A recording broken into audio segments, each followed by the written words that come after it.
sure. Awesome. Welcome back to another episode of Launching Us. This is the podcast where we talk about us becoming small business owners and the journey it takes to get there.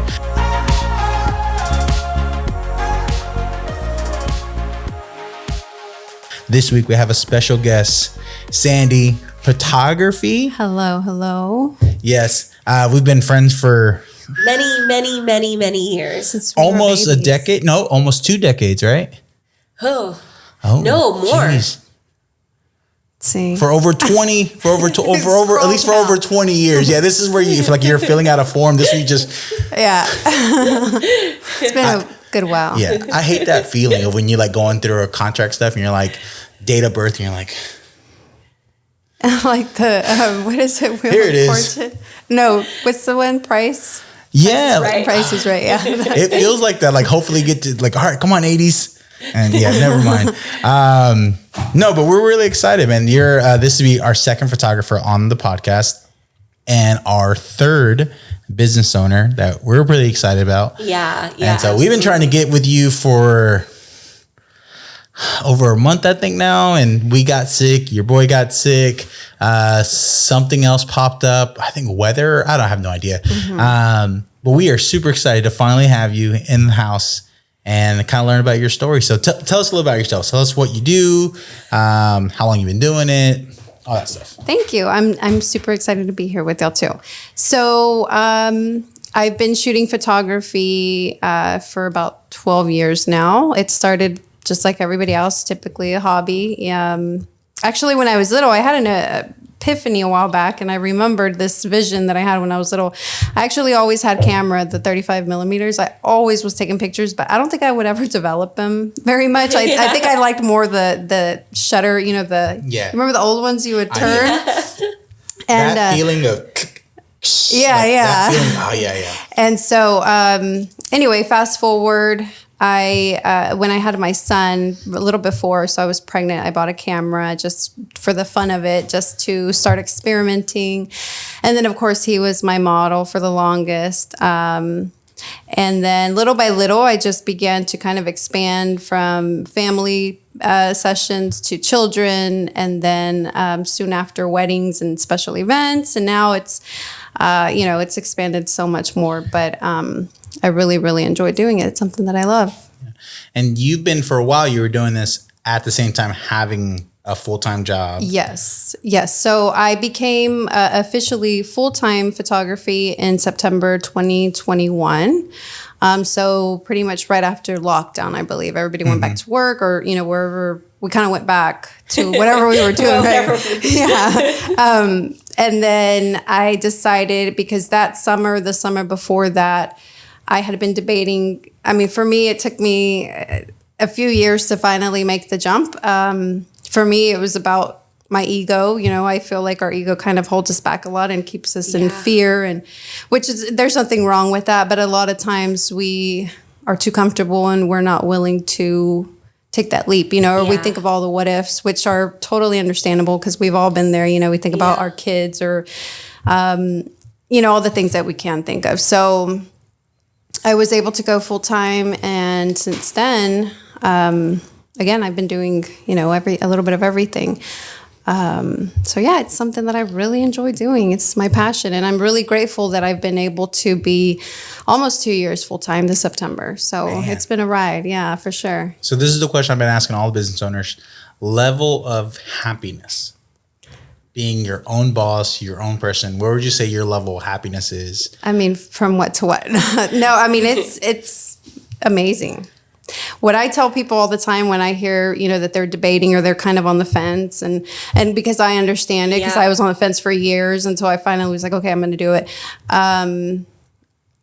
It's the best thing that you could ever do. And, it has its challenges, of course. If anything, sometimes you think, oh, you're going to be an entrepreneur, it's going to be so much easier, less work. No, it's actually a little bit different, but you have the control over everything, and that freedom that comes with it. And it's just, to me, it's an amazing feeling. I remember the first day of not working at where I was at for years, and I remember I still had to take my son it was like a Monday. And I just remember I was like cruising down Broadway, just like going like probably 30 miles an hour while everybody's zooming like 60, And I just remember thinking, man, okay, I could get used to this. And, I dropped him off. I went back home and, I started my day. But it was just totally different than like, oh my gosh, I got to hurry. I got to hurry. 10-hour nap. Yeah, I celebrated.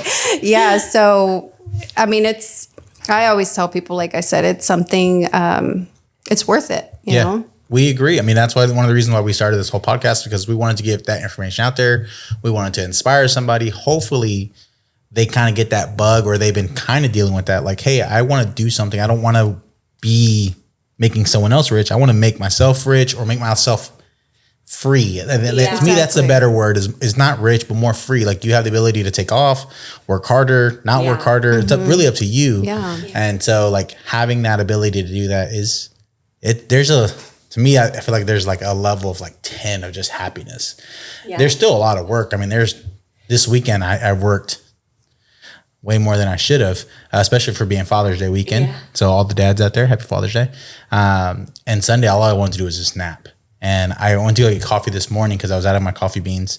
And the lady was like, "What'd you do for Father's Day?" And I was like, "Worked." And she was just like, "Man, it sucks. You should have took a day off." And I was like, I should have done a better job scheduling myself. Yeah.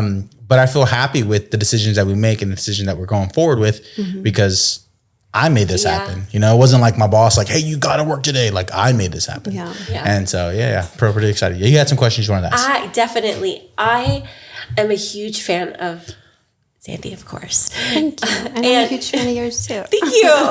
But I am specifically around your weddings. All right, next guest, they got to be a fan of me. There's too many fans of each other. I love the fact and how you handle weddings.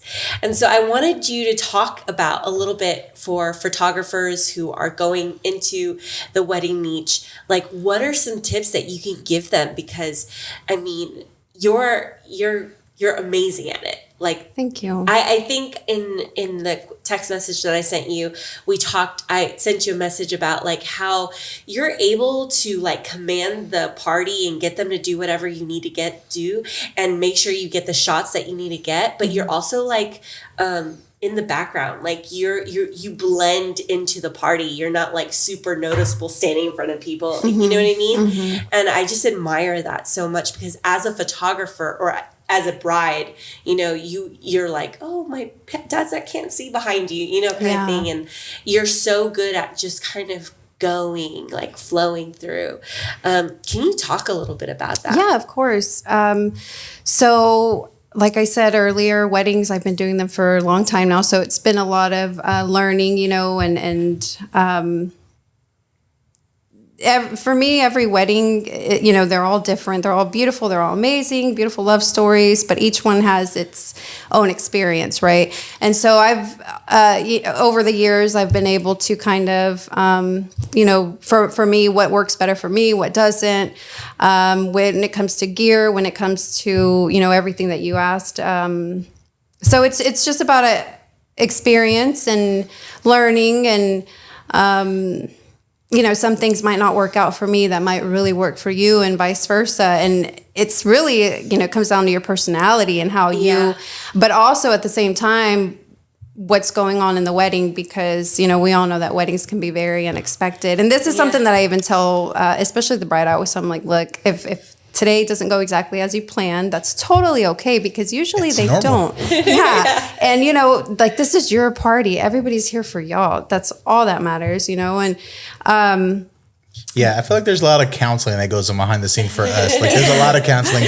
They're going crazy. And I'm like, don't worry about it. Everything's fine. Everything's good. You're all right. You look gorgeous today. Your husband's drunk already, but you're gorgeous. Yeah, there's a lot of counseling goes behind this stuff. Yeah. And because we are really there to also like comfort and help and serve in any way. So, but yeah, for one, speaking of camouflage, for sure, obviously wearing something that's kind of low key, or that you're not like the center of attention. That's something that, especially as a woman, but I'm sure no white dresses. Yeah, definitely no, or lace or anything. But yeah, and then also my gear, I have certain lenses that I use for certain parts of the ceremony reception where you're not like in the center, because that is the goal. You don't want to be having people do this around you, and but also be quick like a ninja. And kind of the thing for me is when I interview a client or the bride and groom, I'll ask them about the venue, and I'll kind of get all the information I can to be prepared for that day. So I already know even if it's maybe not exactly what I decide to choose at the end, but I already have an idea of what I'm going to use for the next part and for the next part. So I'm always ready. Because things can happen in a quick second. Somebody can break dance or a little kiss or something. That you just have to be ready for it. And you don't have an option. Like, you just have to be ready. And it's kind of like you're glued to the entire event. Yeah. You're just laser focused, and even if you're talking to somebody, you're still there focusing on that. And and it. For me, it came over time. When I go back, when I think of the weddings that I did years ago, they're not, compared to, or the experience level that I had. Now, these were smaller weddings. I was just beginning, I was an amateur wedding photographer, so a lot different. But like everything, you learn as you go, and, you pick up from there and all of that. I'm having like flashbacks to my first weddings and stuff, and I was so nervous, and I think I only had like 2 lenses in my kit. One was some weird zoom lens, and I bought it because it had a macro feature, and I was like, I need this for rings. And I hardly ever used that lens. And then the other one was a 50, because everyone was like, the 50 millimeter is like the perfect lens. And I was like, it is, and it's not. Like, it's a great lens, and I love it. But there's sometimes like I wanted the 85 to be a little bit deeper, and there was times like I wanted like a 35 to be a little bit wider. I was like, I'm moving out. And then like whenever I would do interviews and like kind of like talk about clients and stuff, I was like, all right, what venue at? Oh, we're at this one. I was like, oh, that one's not gonna be fun. Because I know I've done it a few times where it's like, if someone tells me something, I'm thinking like, oh, that venue, I know that venue. Mm-hmm. I need to think about this. Mm-hmm. Or I shot here last year and I did this wrong. Let me try to fix it this year. Yeah. And so it definitely comes with experience, because I think the last one I just shot, I had way more fun than I probably should have. And they were like, man, you seem like you're having fun. I was like, yeah. And then they saw the video and they were like, man, you did such a good job capturing everything. And I was like, I know. Like, this is why you hired us, because we do a great job at what we do. And, my job is to make you guys have fun and make it at least look on video. You had the best night of your life. Mm-hmm. That's why awesome. I like the video and photography part. I hate it when I hear like, oh, I didn't even think about a photographer. Mm-hmm. Or I didn't think about a videographer. Like, how do you not think about capturing that night? Mm-hmm. I know so important.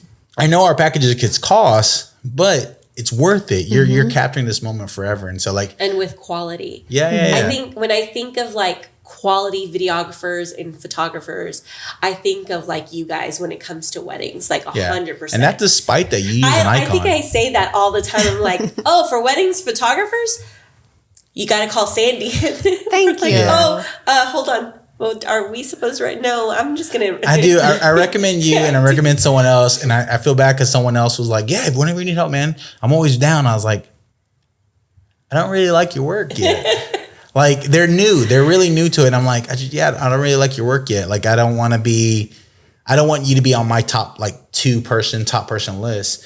If they reach out and say, no, we're looking for someone more affordable. I was like, okay, I have someone that's more affordable. You can look at his work and see if you like it. Or she doesn't, I said he, and I'm like, don't want them to see, never mind. I can cut that out later in post. But they can go look at their site and they can decide if they like it or not. Mm-hmm. Yeah. And so like I try to get really well. Like I think that's what a vendors list is so important, because we do that. Mm-hmm. And they keep us in business. Like a lot of these vendors, a lot of the venues or caterings or event planners, they kind of keep us in business, because they're like, oh, I love working with you. Mm-hmm. You got to get him or you got to get her. Like I think it's really cool to be on those vendors lists. Here's the thing that I would love to hear from you. What is your bread and butter? Like, what do you like the most? Like, do you like couple shoots, kids, weddings? I don't know if you do real estate or work with different brands. What do you love to do the most? I may not have one exact thing, but I know for sure couples is on my top. They're so much fun. They're just, a lot of times they're more like a lifestyle. So I just tell them, y'all have fun, do this, do that. And then they just kind of go from there. And so, you don't have to direct them so much. And for me, the images always come out really natural. And, we know that that's something that's become really popular now versus lifestyle the standard. Is huge. Yeah. So it's just fun for me. Weddings, of course, are my top two. I love weddings. They're so much fun, like you said. And I would say probably graduation, like seniors. They're really fun too. And they're usually like ready to go, and they're and they want to pose. They're exactly. They're and even the guys that are really shy, like they're just, I don't know, they're young and fun, and they're just ready to do whatever. So I think those I like those shoots too, because they're like down for whatever too. They're like, what do you want me to try? Can I try anything that will look really cool? I want this to look like it came out of a magazine. Yeah, and then like the girls come really dressed up, and they look cute, and that's always really fun. So yeah. All right. Yeah, so one of the main questions that I definitely wanted you to answer, because you're so incredible as a photographer, is tips for photographers who are looking to enter this market. Like, what are some practical things that you would recommend for them to do? Don't do it. No message. There's enough room for all of us. So yes, there is. There's an abundance out there. So I would just say, if you feel a passion for photography, art, anything to have to do with that world, definitely go for it. For me, if you're passionate about art just in general, to me that has, in my experience, it's part of like your purpose in a way, because not everybody is into the creative world. Not everybody, I've talked to a bunch of people, friends, and they could care less about art. They're like, yeah, I was good in math, or I was good in, physics or this. And, I got D's in art. And I'm like, what? And to me, it's always stay in the lines. That's all you got to do. Yeah. And for me, it's always been so much greater than that. So, for one, if you have that passion, or you feel like that nudge, because that's what the best way I could describe it. You have like this nudge that will not go away. And until you listen to it, you're finally going to be able, because again, it's like, it's your mindset, your fears, your beliefs, all these things that are trying to keep you back. And I would just say obviously get a camera, a good camera. It doesn't have to be top notch, the most best one out there, but definitely get one that will get you started. And how I did it, I would mess with all the settings before I really learned and knew what everything does, and I would test on everything. And I mean, even like the table, candles. I remember at one point I was photographing like anything I could every time I got a new lens, of course. It's always fun getting a new lens. I know. So is it true that it's not really about the camera, but about the lenses? I believe so. Because in my opinion, I mean, even our phones can take some pretty dope pictures, and I think it really has to do with the lens and also who's behind it. And if you have a creative eye, because, you could give that camera to two people, and one of them might just take it from here and the other one will take it from a totally different angle that makes it look like, oh my gosh, that's amazing. That's, brilliant. So, but again, I think for me, I think anybody could be creative when it comes to these things. You just have to kind of push yourself to get out there and experiment. And street photography was one of my things when I was kind of getting out. And street photography? So I would just take my camera and shoot like anything. I am you are admin. like a new You're so all the artistic stuff, I'm admin. So like in the business, when we talk about videography and photography, I'm the one that like is behind the scenes, like writing up like making sure contracts are done or finances or like making sure the business plan was correct and we're keeping up with it. Like, so newsflash, we have not been keeping up too much with the business plan. That's for another episode. But you guys are like the creatives. So like street photography, what does that look like? So for me, I would take my camera out, a few lenses, and I would literally just take pictures of everything that I could see. I remember I took pictures of so many horses and people and laughing and, cool light post and, whatever I saw. And I did that for a few months, just on and off. I would just take it or to the beach or, anywhere really. So what type of photography would you say is like if you weren't, you're just like hanging out? Street photography still like your favorite thing I think to do? so. Yeah, because to me it's very similar to travel photography. You know, you're just like journaling, documenting whatever goes by. And you know, now that I've learned more about photography just in general, the goal is always to have that image tell a story, right? So now I know, okay, you know, you want this cup of or mug of tea to tell a story, you know. So again, it's for me, it is about angles and all that, but it's also catching like the exciting moments that are happening, you know? Yeah. So, but yeah, it's really fun. And so that's how I kind of got out there. And then of course, just, I did a lot of sessions in the beginning just because I wanted to. So I would actually even ask people, hey, you want me to take pictures of your family? You know, if the holidays came around. And I remember, I think at one point I did sessions for like $25. You know, like everybody, Yeah. I think a lot of us I did know. that. I think if I look back on my files, I can go find my original contracts for the weddings, and man, what I charged for videos back then. Yeah. I remember I had one lady, I think I shared this story before. She booked me and she goes, man, you're cheap. And I was like, never again would I hear that. You're like, wait, what? Yeah, I didn't want to hear that again. So my prices jump dramatically after that. Yeah. But yeah, I think there's a lot of things that we can say as photographers and videographers and as artists in general. Like the gear is minimal. Mm-hmm. Like it matters, you know, if you have a full frame camera or an old camera that doesn't have too much dynamic range, like you'll get real grainy, but you can figure something out. Mm-hmm. The gear is so minimal. It's the experience that comes along with it. It's the time. Street photography is a good way to learn just angles and hey, how does this light reflect off of this, or why is that happening that way? I would assume that if you're marketing it, like if you're in Galveston and you're hashtagging all of them correctly and you're posting them accurately, then people are seeing your content. They're, oh my God, that's a beautiful shot. And Yeah. may even get used in the Galveston. Oh yeah, I'm sure that's how a lot of these local photographers, you know, I always see their work getting shared, and that's what they're doing too. You know, they just go around the Strand, the beach, and you know they're shooting everything. There's a lot of photographers I see from IG Galveston. I have no idea who these people are, but they take good pictures of like the pleasure pier or whatever, and I'm like, man, that's cool. And so I see a few of them like early in the mornings. If I get to the island early enough, I'll go up seawall to go to work, and I'll see them. Post up on the seawall, trying to get some sunsets, and yeah. And so it's pretty cool. To kind of switch gears, because I know we're really Google Gaga over art right now, which is fun. I love it. Even this week I was in Houston, and I was like, man, I want to go to the museum. I wanted to go somewhere, but we didn't have the kids, and I didn't have my wife.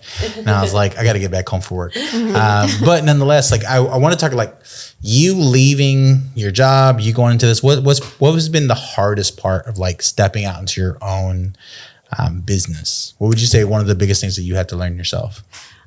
Okay, so besides, you know, being in control of everything and no longer having to answer back to anybody, and, you know, it's not just like clocking in and out and you're done, you know, now you have to continue and worry about not just the fun stuff, you know, and then the editing and all the work that comes behind it, but also, you know, make sure that you don't get in trouble and, you know, you're doing everything, according to how you should be doing. So for me, it's definitely learning a lot about all of those things, because all of that was new for me. And I mean, really just the experience again of learning everything when it comes to the paperwork side of it, you know, which, I mean, it's not that big of a deal, but there is a lot that you have to get. Yeah. And I remember my first contract and it sucked. I had typos. Some of it didn't make sense. So I gave it to a friend of mine who will be on the podcast episode later this week. And he looked over, he's like, this is really bad. And I was like, well, can you help me out? He's like, yeah, I'll help you out. So he helped me out. And then I like Google searched more and kind of like researched more. And now my proposal is like a 6-page proposal, and it's completely different. And it doesn't even talk about like all the legal stuff yet. That's like later. This is just to kind of get you into the door. And so like, it changes a lot over time. And that's definitely something like I'm still learning. I feel like as a brand, I like everything to look and feel like Aveo. And it's definitely something I'm still learning. So I figured that you would be kind of in that same journey of like trying to figure out how that's going. Yeah. And then the same too, just kind of getting yourself out there. And for me, it's been, I think, experience and time, and social media, of course, helps a lot. Hashtagging and all of that stuff. But I feel like whenever I've ever spoken to any wedding venues or owners or in other people in their community, I've always heard your name specifically when it comes to weddings. They're like, oh, my cousin Katie's like, she hired you as well. Yeah. Like I remember like people are just like, oh, you need a wedding photographer. This is the person. Mm-hmm. And honestly, I would probably recommend you. Well, thank you. Yeah. Thank you. I mean, it's fun. And, and I'm sure Juan can agree. We're there again to like celebrate with them and have fun with them and, make it easy. I always say I'm your paparazzi for the day. Like you don't even see me, just do your thing. And I'm following you around. Yeah. And, those are my favorite clips too. When I'm recording the wedding, I like to put the 7200 on and I just go to the corner and just zoom all the way in. Mm-hmm. So it feels like I'm in the frame of the bride and the groom, and they're just laughing and drinking and having fun. Or if it's a Christian wedding, they're not drinking at all. They're just having fun and doing some weird Christian party dance. But regardless, like they're having fun. And those are the moments, like as soon as there's times at weddings where I'm like, oh, I got enough footage. And then I'll see something. I'm like, oh, that looks so good. I got to record it. Yeah. Like it's just at a certain point, there's that night where it's like, oh, we're done. I think I got everything I need. And then they do something cute and I'm like, oh, dang it. You gotta be ready. Yeah. Because you never know. You think it's going to be like 2 hours of straight, everybody doing, it's not the same. And then all of a sudden, but something to go back to that question, I forgot to mention, I think for me too, mindset was huge. Again, because I feel for me that, again, our ego keeps us in fear or whatever you want to call it. And it has in a way like every right to do so because we're human and that's the way we naturally think. But there has to be a point where you realize that this desire that you have is so much greater than those fears. Yeah. And to me, fears, who says it? What's the word? Fear, false evidence appearing real. I heard it somewhere. I've never heard of that. Yeah. And, because it's really just our mindset that's making us fear these things. Like, what if this? What if that? What if it doesn't work out? All these things that we all think about. And so for me, that was probably the greatest thing, getting over my mindset, because I used to be the worst. Oh, gosh. I mean, just thinking like, what if this? What if that? Worst case scenario type. And I've been working on retraining my mind to no longer think that way, focus on negative stuff and only focus on. I love how you're talking about mindset. And maybe if you're viewing this, maybe if you're a single mom, Sandy is a huge inspiration. Definitely, because you're a single mom and you started this business and you took out a leap of faith. And even though like I could say I left my job, like I still had a lot to fall back on. Mm-hmm. But like, thanks for calling me a lot. How did you, a lot, you are a lot, dude. Thanks. I feel like that's a fat joke, but we'll move past that, guys. No, not a fat joke. I'm joking. Just making the audience laugh. This is for you guys. Talk about that journey. Yeah. So of course, that's probably the biggest reason. I think when you have kids, you think about not just yourself, but also, what about them, this and that. But again, there was a point in my life where I just couldn't take that nudge anymore. It was just, as soon as I would wake up, I remember one summer, I'm going to be straight up, I cried like so much that summer right before I did leave, because I was terrified of what would happen.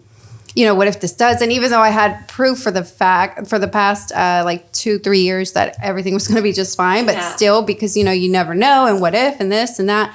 But of course, he's been my greatest inspiration to show like, hey, you can do this. And, keep pushing. Yeah. And for him, I've taught him too that, especially where we're at now in this, the age, like we always say, 2022, there's so much more out there. There's so many ways to bring income in, and don't limit yourself, because I think we're, as we grow up, or especially like our generation and the ones before us, we were kind of programmed to follow this path that you have to do it this way. And if you don't do it that way, it was kind of like shameful. I remember when I used to talk about my degree back like years ago in art and music when I was doing music at the time. And people would kind of be like, oh, so what does that mean? Like I would always get that vibe but for me, it's always been about purpose. Like if you're not doing something that really is making and not that you have to wake up every day and be like, oh my gosh,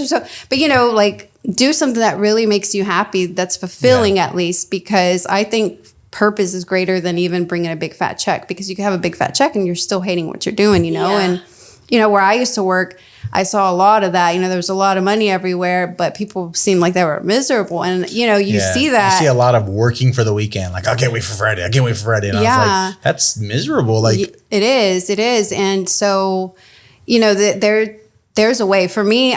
Because I've been, working on my mindset and just not focusing on abundance, and that there is, if you desire it, there's a way. Like for me, there's no limit. If you want to do something, and if you believe in yourself and you feel that you can push through it, and you might have your good days, you might have your bad days, but I don't think that. I feel like we're the ones that limit ourselves. What have you done? Like, what's been your like go-to thing? Like, hey, this is what I'm doing to work on my mindset. Like, I know we talked about like reading books, and for a while I'd wake up at 5 a.m. and do a lot of like what's the word? Self-talk or edification, like affirmation. That's the right word. Mm-hmm. I would do a lot of self-affirmation and kind of just put myself, which I need to get back to. I just been really tired and don't want to wake up at 5 a.m. But I do need to do, and that's been my biggest thing of how do I overcome my mindset. What's been your tips? So pretty much the same. During 2020, I had like this huge epiphany right around that time when I was realizing, what I needed to do with work and all that. And I began to read like self-help books and mindset books, and even about abundance and money. And just, it really opened up my mindset to, again, go back to like the way we're programmed. And even with our family, our parents, when it comes to like money or love or the things that we were exposed to watching as children, we end up like that ends up becoming our beliefs, even though it may not be at all how we truly feel about that.